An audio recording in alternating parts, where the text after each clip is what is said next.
So nandito tayo ngayon sa Team Sausage Motorworks. Nagbibigay ako sa inyo ng konting tawag doon. Ang tawag doon, house tour, shop tour. Shop tour para dito sa ating sa Team Sausage Motorworks natin. Gears, parts, and accessories. Actually parang one-stop shop yung ginawa natin dito sa motorcycle shop natin. Hindi lang siya gawaan, meron din tayo mga tinatawag na mga epektos o mga paninda dyan. So dito nga pala yung mekaniko natin, si Paul Geng Geng. Paul Geng Geng. So yun, marami tayong mga pending dito, medyo busy-busy tayo ng konti. And then ito nga yung sinasabi ko sa inyo na mas maganda, one-stop shop tayo Mga kailangan nyo, pwede nyo makita dito.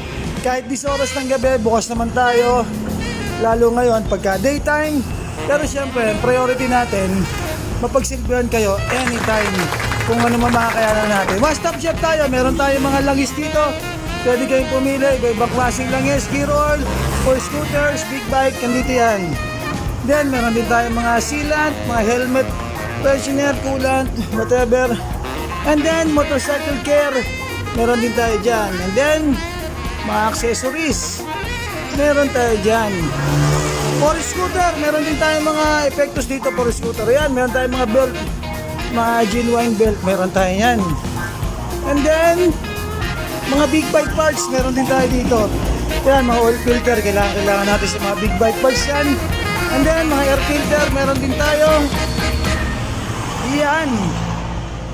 Marami tayong mga epektos dito. For scooter, underbone, big bikes, sport bike, copy racer, classic, whatever. Kung ano yung makakayanan natin i-provide, pipilitin natin i-provide. Pero as of now, syempre, nag-i-start pa lang tayo.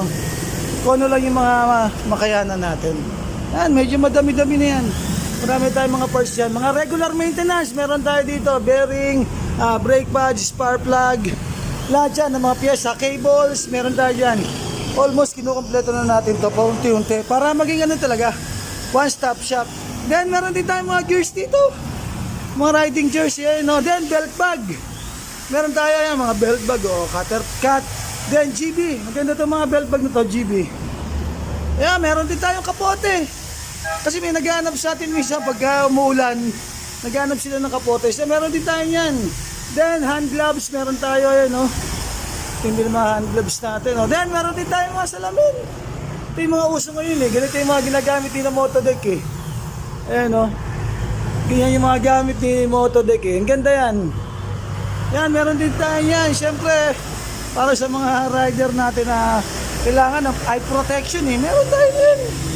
Kinukompleto natin yan hanggang maaari. Pero as of now, kung ano lang muna yung nandito, yun lang yung pagtsatsagaan muna natin. Then meron din tayo dito.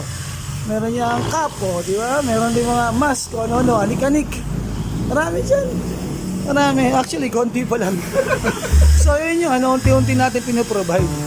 Sa ngayon, kasi syempre, alam nyo naman, kaka-start lang natin, kailan lang naman. So, yan. Di ba? Marami tayong dyan. Epektos dyan. Meron pa sa ilalim yan. Then, meron din dito. Yan. So hindi lang naman kasi motorcycle shop yung natin dito, yung servisyo natin dito. Nagawaan, hindi lang naman gawaan. Ang servisyo natin din dito, siyempre may provide yung pangangailangan nyo. Meron din tayong gulong dyan. Siyempre, Euro Grip, pang malupit ang gulong ng mga endurance riders. Sobrang tested na nito. Makapit na makunat. Sobrang kapit niyan.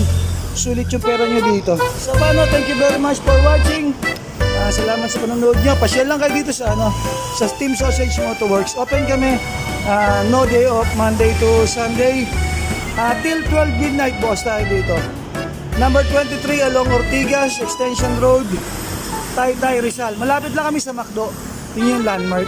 Malapit sa McDo in front of Palmera Subdivision. Basta makita nyo itong pedestrian lane na yun. Yan na yun, dito na yung sa atin. Team Sausage Motorworks.